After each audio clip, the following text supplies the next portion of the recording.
Hello everybody and welcome to Blood Bowl. I am Complacent Badger. I'm Syracilo. And we are watching the Hills Have the Ball versus the Crazy 8's. So this is a 1900 versus 1110. Yes, a value. massive difference. We're talking, what, 790? Yeah, 790. So I'm inclined to believe that there are going to be a significant amount of inducements here. Probably Halfling Master Chef, obviously. Maybe a Wizard. I'd like to see... I don't think that I would go with the Wandering Apothecary if I were the Hills. He definitely got the Dribble Snot. He definitely got the Dribble Snot. Star player. That is, we've talked about star players. Yeah, Dribble Snot's pretty good, especially if you want to take out a lot of players all at the same time, because he's a Bombardier, which, if, you know, playing Goblins and playing against Goblins, we both really know what Bombardiers do. And how terrifyingly amusing they are. Yeah, the big deal is that he's got accurate, which that makes which makes up for his stunty. So he's actually a good Bombardier. Putting him on the line though, that's not how you run a Bombardier. No, and the question is, did he buy a bribe? I do not know. That would be really good. It's 100,000, which I think. What's his name? Dribble Snot. I think he costs 70,000, so it would be 170,000 just to get. Oh! Here, catch. The only thing that would have been better is smash ankle. So I get it now. He put it on the line because he was pushing the guys off of him, so that he had it closer to just have the Bloodthirster catch a bomb. That, you know what? The only thing better is if the Bloodthirster had caught it and was like, "No, thank you." Threw it back. Just decimated, hit Dribble Snot in the two Ogres. That was a good move. I take back everything I said. That was... super good. Man, and that Bloodthirster's in a really good spot just to throw another bomb at it. Yep. Yeah. And Dribble Snot's fairly protected with those Ogres there. Yeah, because it'll be a little bit of a movement action to get into him. Yeah, and if you go in there, you can tie up some guys. He's only strength 2, so it's not terribly hard. But he didn't go for him. That's interesting, because now he's got a couple guys, at least one guy adjacent to the Bloodthirster, but enough people close that even if it scatters, that's a big boom. And he might be putting people... Big bada boom. He might be putting people... Oh, there it goes. He's gonna fumble it eventually. The interception failed. We're all happy to see that. Oh!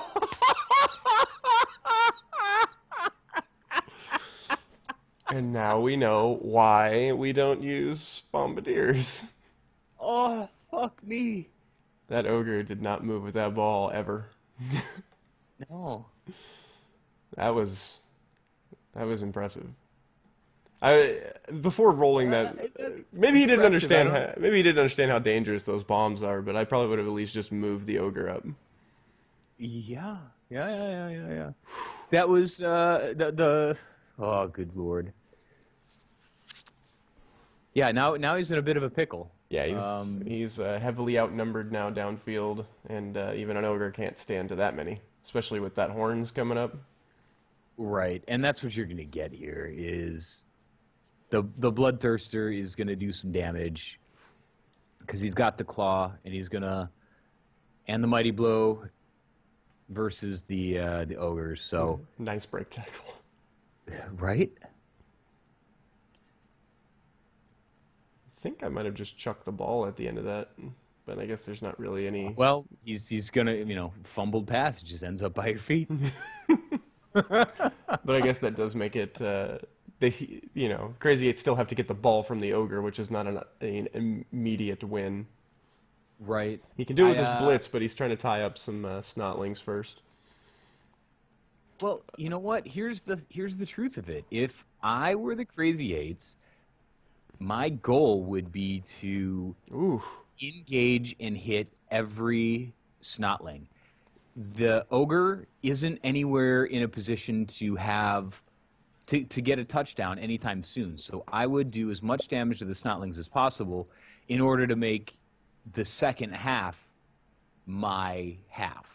And star player points. Right, and star player points. So the Snotlings are always going to be my objective in the first several turns, or until it becomes necessary to make something else my target. That break tackle is super, super good. That was such a good pick. Yeah, break tackle, then guard on these guys. If you can't get doubles, is a really good combo. Yep. I actually will be putting break tackle on one of my werewolves. Nice. This week. So I got super frustrated this week. A bit of a spoiler. That because I had my goddamn werewolf tied up for fucking ever on a guy who I couldn't knock down, and it was super, super bad. Yeah, it's frustrating. So yeah, Bloodthirster opening that up. Thick Skull helped a little bit. Yep, save him from that KO. Bloodthirster can't catch a ball or a bomb. No, he cannot. But the Herald can. Ooh, stunned over there. All right. So reverse of fortune. So we'll see this Ogre potentially just smash this level 4 Herald. Two pushes though won't do it, so he's going to come with a blitz from this side. And a both down. He could go for it because no, this guy has block. So that, I eat my words, block is useful on that Khorne Herald. That dude is effectively surrounded. Yeah, that's a Ogre party.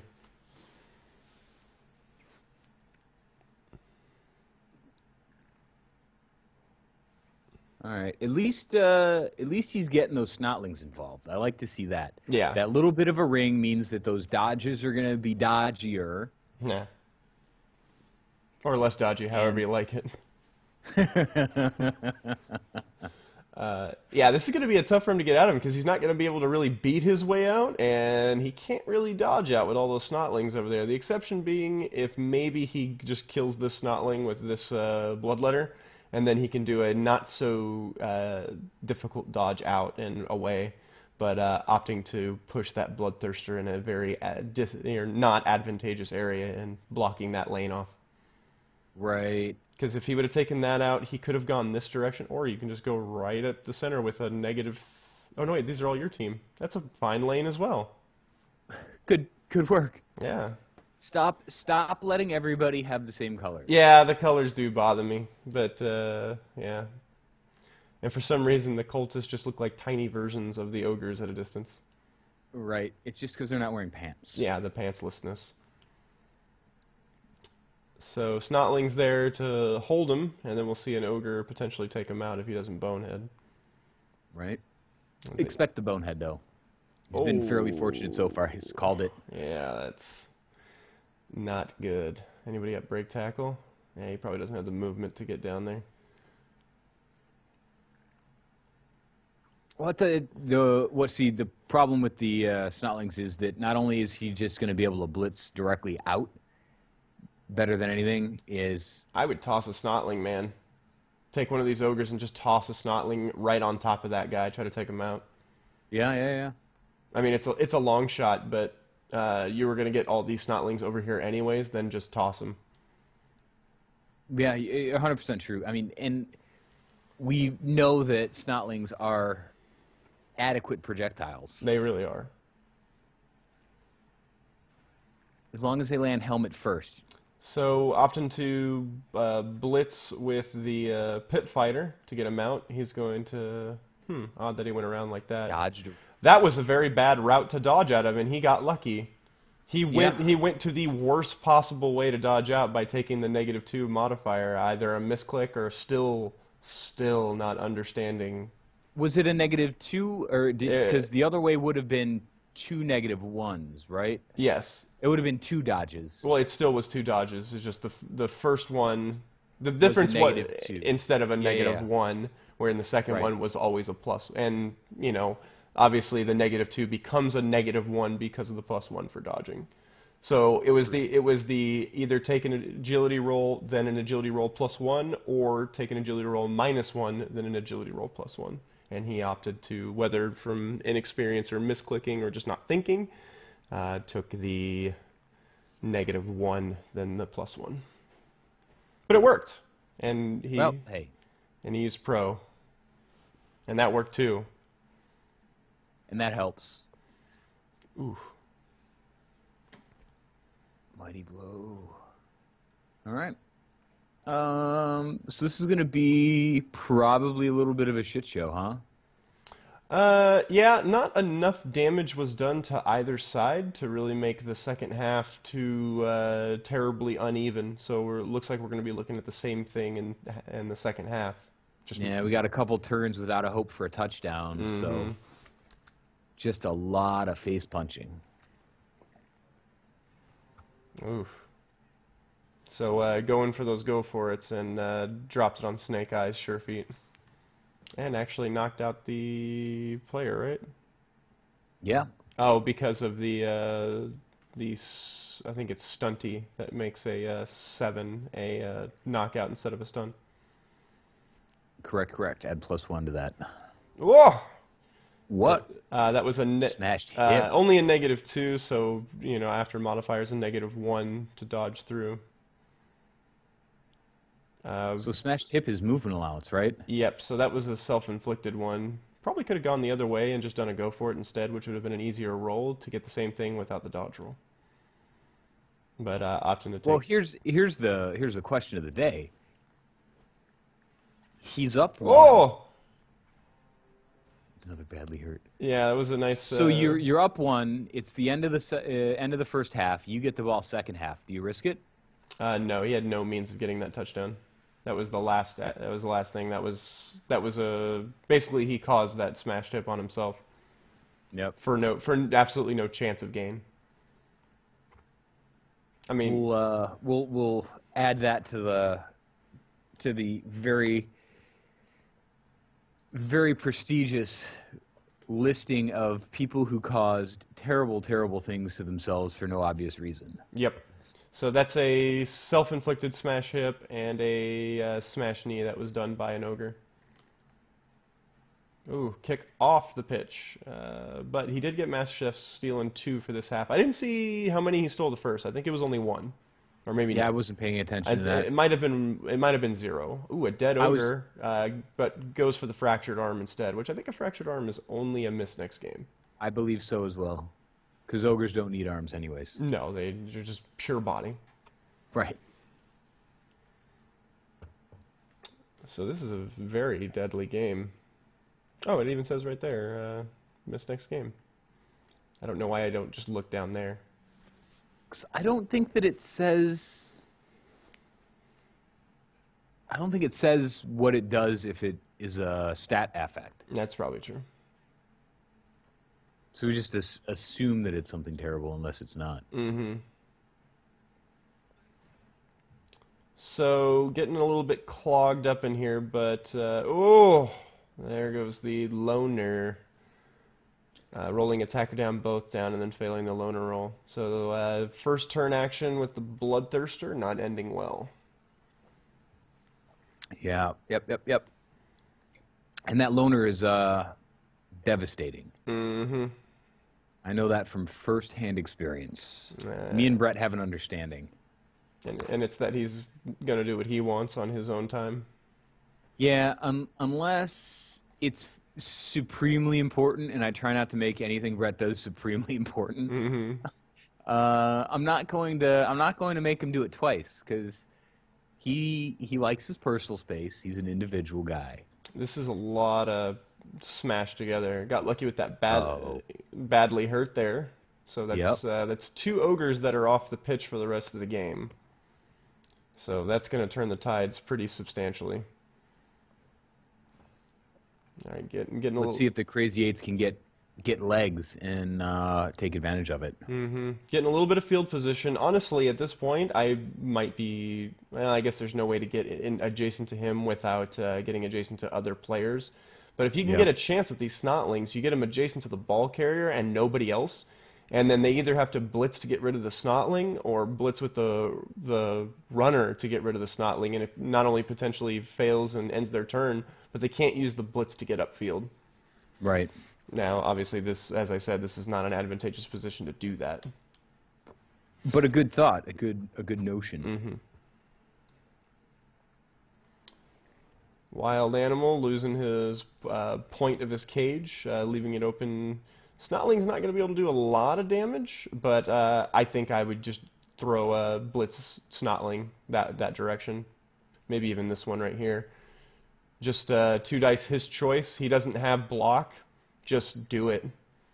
Yep. If you get a both down, that's, you know, that Snotling has done his job for the season. Right. As you know, with Goblins as a last-ditch effort, I've upset many of people with 2 die their choice when they didn't have block. And that makes a huge difference, that block. Yeah, because if you get 2 both downs, and you just that character just became a hero. Yeah. A martyr, if you will. Yeah, with Snotlings is almost guaranteed. How many virgins do Snotlings get in Snotling Heaven? None. None. Snotlings are nothing but fungus. They don't even understand sex. Look at they lack peni. That's the plural of penis that I've decided to create. All right, fair play. Look at that. That's devastating. Why do they even play football? Because they like the taste. I don't know. It's a trick question. They're not playing football. They're playing Blood Bowl. That's true. You got me there. Oh snap! Used a reroll on that bonehead as well. Uh-oh. Snake eyes. So putting that snootling down. Who failed? Who failed really something? think. Who failed something? Blood King to double attacker down. Aye. So this is taking an incredibly long time to march downfield, no? Yeah, he is not setting up receivers like he should be and just getting, you know, the Snotlings are slowing him down, and Snotlings are good for slowing down the run. It's going to be an inevitable touchdown most likely, unless he keeps getting just beat up by Snotlings for not getting his people over there and still playing. Yeah. And despite him having a player advantage, he's still playing with those Ogres. And, oh, it's a smashed hip as you play with those Ogres and don't get touchdowns. Right. It's like the guys that don't have claw it's very low chance of them actually taking these Ogres out. Right. And you've lost at least 3 players now from playing with these Ogres, if not 4 from KOs and injuries. And he just keeps putting multiple guys on him. Mm-hmm. He's only got 1 with break tackles, so... And really, if you just set up the pass, you don't even need to put anybody to guard the Ogres. They're slow. Oh, yeah. Broken ribs, but the regen works. Alright, that was a failed dodge. And negative dodging into 2. One fail. Yeah, he rolled a 1, dodging into 2 tackle zones. So, again, that's the 3rd time we've seen him jump into multiple tackle zones like that. Gouged eye, miss next game. Yep, there goes another player. So now the Ogres actually have the player advantage. There are only 3 players left on the Khorne Demons team, but didn't matter. It was the end. Right at the end. Wow. So... Crazy 8's playing probably the worst game of their season so far. And got a win out of it. Yes. Though I usually, state that team value and player skills and whatnot, or, player as in team players, not the coaches, those don't matter as much as experience. But in some cases, when you're seeing a devastating almost 800-point difference, that can definitely be a difference in a game win.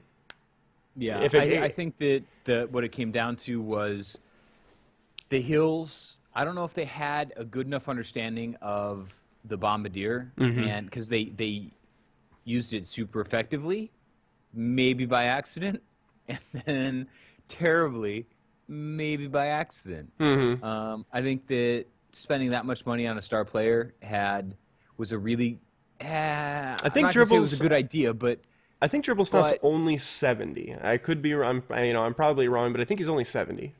yeah, and that's a great way to clear the way, but I think that was used a little too aggressively instead of using the rest of the team to do what they do and supplement it with the star player. They kind of went right for the star player ability and got stuck with that. For Bombardiers, as you've seen, I always keep them by themselves. They're never adjacent to any of my own players, and unless it's a very specific situation where I need it to open a lane and there's not really any better choices, my Bombardier is usually my last move of a turn. As well it should be, because the possibility of complete and utter devastation and failure are pretty high. Not too far removed from normalcy, right? Yeah. I do like the fact that he was using his Snotlings to more an advantage, though it was because he had so few players compared to the other team. It could have been kind of they could have just walked around the Snotlings for the most part, but it didn't happen, and he kept up his zone defense, and the demons just kept pushing through the wall instead of going around the wall. So if it works, it works. I thought that, other than the whole not moving in a ogre ball carrier and the whole dribble snot thing, I thought the Hills have the ball really. They played a strong game. I'm with you on that. They did exactly what they needed to do. Frustrated the living daylights out of the Crazy 8's ball carriers and held them to a 1-0. So the Crazy 8's, really what it comes down to is the one drive that the Crazy 8's had was stopped by the Hills. So let's flip it and say Crazy 8's trying to engage with the Ogres was, I mean, an act of attrition, really, is what it was. Sure, you got a couple of them, but you were sacrificing 2 players to each of those guys when really the idea was to maybe engage them with one person that you don't really love that much, you know, like your third child, and make them try to dodge away or hit through you. Either way, they're not going to be engaged in whatever your ball carrier is doing, and then you can run an effective offense. And it's shown here the kind of just sacrifice he gave. 11 boo-boos sustained. It's a lot of boo-boos. And another interesting thing is that, you know, 7 boo-boos caused. So we're seeing 4 that were self-inflicted. That's an interesting number. So the Crazy 8's focused way too much on the hit, and I would let it go if he was actually focusing on the ones that he had chance to get star player points from. He never attempted to engage the Snotlings. Yep. And that's where your money is with these guys. I mean, that's it's a free money machine. You know what I mean? And I mean, you know, he's gonna dodge away every turn, but make him roll. He rolled Snake Eyes on that sure feat at the end of the first half. I mean, he's going to fail something, and if you don't make him roll those rolls, he's not going to succeed. And if he does something else, makes poor risk management decisions, or he values something more and doesn't dodge those Snotlings away and messes up, you get like 3 or 4 free hits on Snotlings. Right. That can take out the entire team right there. Exactly. But instead, get rid of those Snotlings is what's going to do it. But he kept focusing on the Ogres instead. Yeah, you hit the Snotling first, then you hit the Ogres, because then you have the bodies to do it. Right. But yeah, not focusing too much on the hit, not focusing on ball movement, so much so that he was just kind of like, all right, move 3 spaces, now back to hitting. Move 3 spaces, now back to hitting. Instead of just saying, I'm going to hand this off and just go right, since I have guys with movement allowance 7, and these Snotlings do not. I mean, that's a sound thought, and I think that's a good move and what should have been done. Yep. Hopefully this is just a one-time thing, and he just got a little bit ahead of himself because of the team value difference. And with the amount of injuries like critical injuries that he sustained, I think he learned from it. Yep, and he's going to have a rough time in week 7. Yes, that's a lot of missing players. That's going to be really tough. I wonder who he plays in Week 7. It's also an important thing. Don't just see what you're playing this week. See who you're playing next week so you know what risks to take. Right? But All right. Well, in that case... We'll leave that for another conversation. All right, next time on Steam Train. Yeah. All aboard the steam train. That's not our show! All right. Okay, bye.